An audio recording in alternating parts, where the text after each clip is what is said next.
Hello, and welcome to the first OSHA training. We will be going over Module 1 through 9. I will have the links to the videos in the description.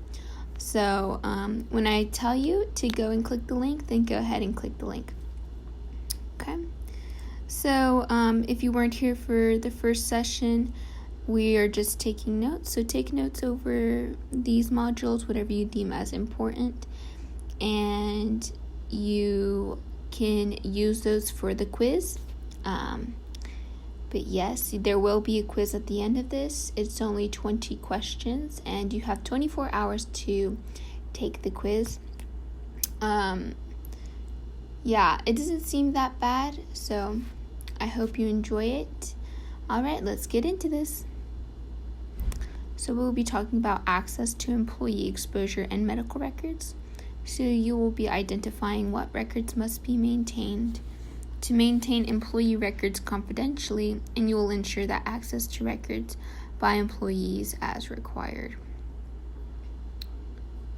Alright, and this is the link to the video, which again, I will leave that in the description. It should be the first link. I will also include the name, access to employee exposure and medical records with that link, so you know what link to go to. Alright, so you will click the link and then come back. Alright, it's nice to see you again. Thank you for watching the video. Okay, let's go ahead and get on to the next slide. So accident investigation and reporting. So you will determine who is a part of the accident investigation team, which may include supervisors, management, and employees. You will determine accident and near-miss reporting procedures. You will inform employees of the work-related injuries and illness procedures and their rights to report. There's also OSHA record-keeping forms 300 and 301 or equivalent, and also injury trending. So you should know the definition of near-miss, which the video should go over that into more depth. But yes, just know that definition, and that may or may not be on the quiz or the test. Here's the link to the video. If you would click it in the description, it should be the second link, and it should have the title Accident Investigation and Reporting. All right, it's good to see you again. Let's go ahead and get back into this. Let's go to the next slide. So back safety in the workplace. Back safety is actually really important, as that is the most common injury in the workplace and the most trending injury in the workplace. You will identify risk factors for back injury in the operations, like repetitive or prolonged activities, awkward postures, unusual size or weight objects. You will also implement any required controls to minimize or eliminate hazards. So just something that you should keep note of in this video is how to pick up a box. I know it may seem simple, but many people don't know how to pick up a box, and it's important that you don't lift with your back, but rather you lift with your legs. So just know how to pick up a box or any heavy object or any object at all. Again, here's the link to the video. So go ahead and click the link. It should be the third link with the title right next to it. I'll see you at the end of this. All right, welcome back to the video. I'm so glad that you're back on. Yes, we can go on and get to the next slide. Let's go ahead and do that. So Biomedical Waste Management. This is an important module, as there's so many bloodborne pathogens and bloodborne diseases, and we have to know what materials we use when we are either debriding or basically coming in contact with these bloodborne pathogens. How do we dispose of these materials properly? And that involves the biomedical waste management. So just knowing where sharps and other bio-waste materials go. So of course they go in bio-waste containers, and they're labeled with the biohazard symbol, and you can look at the bottom right corner, and you'll see that that is the biohazard symbol. That is the pretty much the worldwide symbol for biohazard, and all biomedical waste containers should be puncture resistant and leak proof, which that makes sense. You wouldn't want a simple HEB bag, and you wouldn't want to be putting those sharps in that could potentially go through or poke through, and then you end up poking yourself, which that is a very unsafe way to dispose of these items. And not only that, that is a way that you could potentially contract any bloodborne pathogens yourself. So it's important to keep in mind that any biohazard or biomedical waste containers are puncture resistant and leak proof. And then also ensure that full bio-waste containers are removed from the work area once they are full, or at least every 30 days. So I would just know in this module when we should be removing these biomedical waste containers from the workplace. So yes, every 30 days, just know that. Yes, or once they're full. There was no video with the following slide, so we're just going to go into the next module, which is bloodborne pathogens. So we will be determining exposures. We will provide personal protective equipment. Also know that definition. Personal protective equipment is also known as PPE. We will write an exposure control plan and post it in the workplace. And this exposure control plan is just to prevent any possible ways to contract bloodborne pathogens, and just a preventative plan to prevent any hazardous or incidents from occurring in the workplace. We will also ensure that exposure incident process is followed if exposure occurs. So there should be a written report if you happen to come in contact with a bloodborne pathogen. You should automatically write a report on this, and we do have a paper or a sheet that you can use to fill out if you do happen to come in contact with or you are exposed to a bloodborne pathogen. Just remember that nothing is true verbally, but everything is true paper-wise. So always just keep in mind that if an incident or problem occurs in the workplace, that you're always writing down what happened and basically reporting the incident or hazard. And this is just proof, like a legal documentation, in case something happens. All right, and there should be medical surveillance. Dr. Roth or Dr. Sanchez should be in the rooms with you if you're performing, let's say you were injecting someone or pulling out blood. They should be in the room with you unless they have said otherwise. But that is a good example of medical surveillance, as they are trained with bloodborne pathogens and the severity of those things. There also should be a sharps log, and you will see all these, not in this slide, but I can provide you with those documentations just so you know what they look like.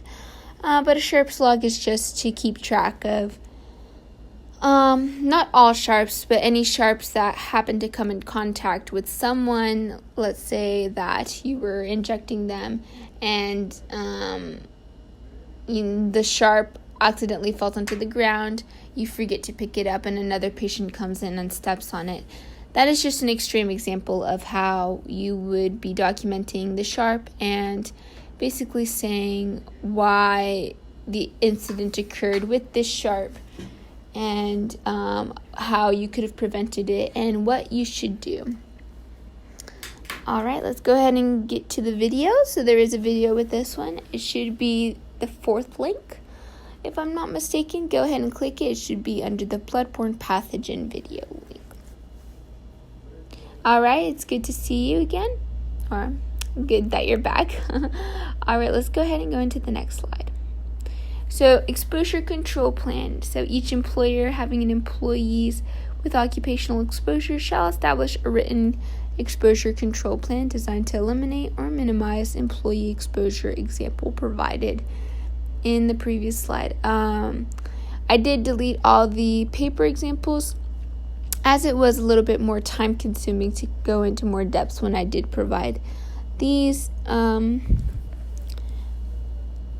this information. So if you were wanting to see an example of the exposure control plan, you can always email me and I can send you these examples. Of any documentation that you were wanting to see, you may always email me, and I will provide my email in the link as well. Exposure determination. So each employer who has an employees with occupational exposure shall prepare an exposure determination. So basically, if you're exposed to something, you should be prepared to, or we will have a form where you would fill out if in the case of an exposure occurring. Alright, general safety. So this is like universal precautions, which you should be aware of universal precautions. Just know what universal precautions are. And the general safety is using universal precautions that shall be observed to prevent contact with blood or other potentially infectious materials. Under circumstances in which differentiation between body fluid types is difficult or impossible, all body fluids shall be considered potentially infectious materials, regardless if you believe that the patient is well and that they don't have some type of bloodborne pathogen. Always assume that every patient does have this infectious or a bloodborne pathogen, as it's just a preventative risk of either you contracting it or another patient. So personal protective equipment, also known as PPE. So the provision is that occupational exposure, the employer, which should be Dr. Roth or Dr. Sanchez, should provide personal protective equipment to employees. Appropriate personal protective equipment are examples of gloves, gowns, lab coats, face shields or masks, eye protection, and mouthpieces. So the use is that Dr. Roth or Dr. Sanchez shall ensure that the employee uses the appropriate personal protective equipment. You wouldn't want to be going into a room with a patient without gloves on, as that is not safe and it's not using universal precautions. That patient could, if you could have a cut on your hand and that patient is has blood coming out of their body and you happen to come in contact with that blood is going to be going inside that wound. So it's just more preventative to just wear your gloves. And yes, Dr. Sanchez and Dr. Roth should have shown you how to use these personal protective equipment. Regulated waste.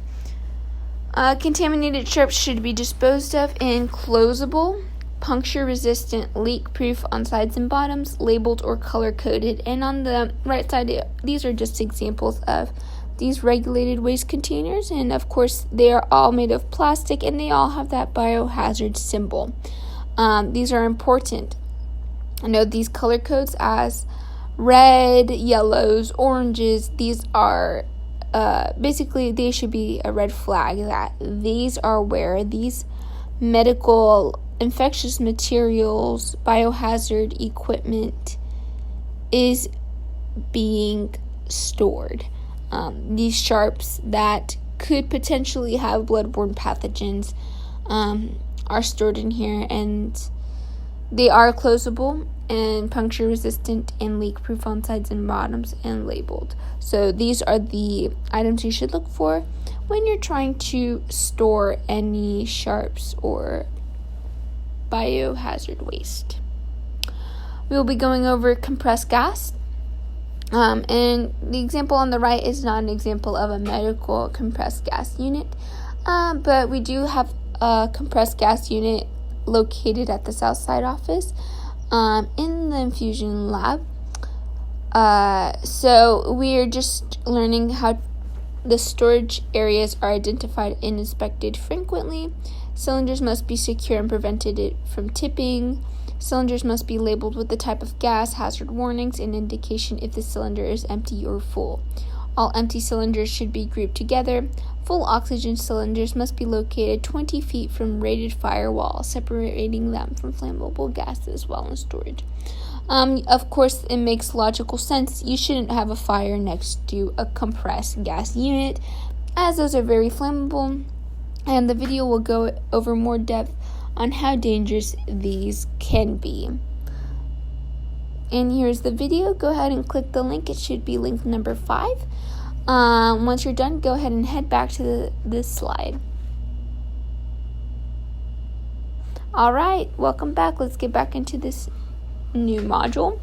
We'll be learning about the Electrical General Safety Program.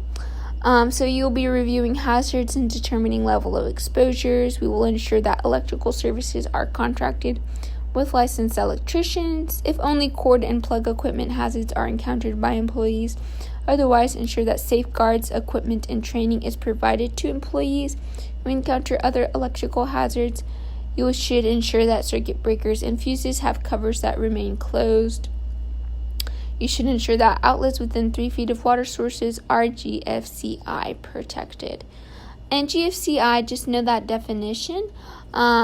These are units that basically shut off when it's either overused, overpowered, or there's potential for an electrical shock or electrical fire. These shut off to prevent those things from happening. Alright, go ahead and watch the video. It should be link number 6 under the Electrical Safety Program. Once you're done, come back to the video. Alright, thank you so much for watching the video, and we're going to go ahead and get on to the next section. Emergency Action, Evacuation, and Fire Prevention Safety Program. So there is, at the north side, there are 2 fire extinguishers located next to the sink in the back office, as well as on the south side, there should be a fire extinguisher in the lab, as well as under the sink in the kitchen. We're just going to identify and evaluate fire hazards, identify and evaluate exit routes, identify fire wardens and response teams, and define responsibilities, and emergency equipment as needed. So in the case of a fire, we should calmly collectively go in to retrieve the fire extinguisher. Freaking out not only causes problems, but as well as causes mistakes that could be costly, as fire is very dangerous. You should be, if it's a small fire, you can always get the fire extinguisher. If it is a big fire and it is uncontrollable, at that point we will all head out through the exit routes, and there is one exit route located with the exit sign. If need be, we do have a window out in the back, but that is not safe. But in the case of a fire, you will be exiting and meeting in the parking lot, where Dr. Roth will count all individuals, and Dr. Sanchez will count all individuals in the parking lot, and there will be almost like an evaluation to ensure everyone is safe and well taken care of. This is the video for emergency action, evacuation, and fire prevention, so go ahead and click that link. It should be link number 7, and I'll see you back in a bit. Alright, this is the fire extinguisher video, and this is link number 8. Go ahead and click this link, and I'll see you back in a bit. Alright, this is the last module for this session, ergonomics. So what is ergonomics? Know this definition. Ergonomics is the study of designing equipment and devices that fit the human body and its cognitive abilities. So you can even think of, for example, a mouse. You use a mouse, it fits perfectly in the palm of your hand, and you're able to maneuver it to will the computer to do certain and perform certain tasks. So you will evaluate the need for an ergonomics program, and you will implement controls to minimize or eliminate repetitive or forced trauma risks. Just know there's also not a video for this one, so I will be going into more depths of this. If you were to be sitting in a chair that is not ergonomically good for you, that doesn't fit the posture of your back, maybe the chair's too high in terms of where it curves and it's hitting maybe the top part of your back, that could be ergonomically hard on your body, and maybe you could be going home with back pain. And these are simple things that we could just request from our supervisors, Dr. Roth or Dr. Sanchez. If your chair, or that's just an example, but if your chair is not helping you or is creating problems, we always can request maybe another chair, or just ask Dr. Sanchez and Dr. Roth to order you something else. And I'm sure that in order to prevent uncomfortability and pain, they will gladly provide you with those things. So ergonomics work area screening, we do have this list of different things, so I will be going over those. So the first one is awkward postures. So of course that makes sense. If you're to be sitting in a chair and you have such a curve in your back, just a bad posture while you're sitting, of course at the end of the day your back will be hurting. You will feel uncomfortable, so many things, and it could all have been prevented with the correct posture. And so this first column, A, goes through all the different types of awkward postures. Then we have repeated impact. And we can even think of this like with your mouse. You know how some people get carpal tunnel when they repeatedly use their mouse. Just because your hand is a little bit elevated and your wrist is mostly rubbing against the desk or the table, this just causes stress on your muscles in your wrist, and that's what leads to carpal tunnel. So that's why it's important to, you could even request Dr. Roth or Dr. Sanchez to provide a padded mouse pad that has a pad just for your wrist, so it keeps your hand and wrist at a parallel level. Then we have force, which of course that makes sense. If you were to apply a certain amount of force to a certain part of your body, of course you'd be uncomfortable as well as in pain.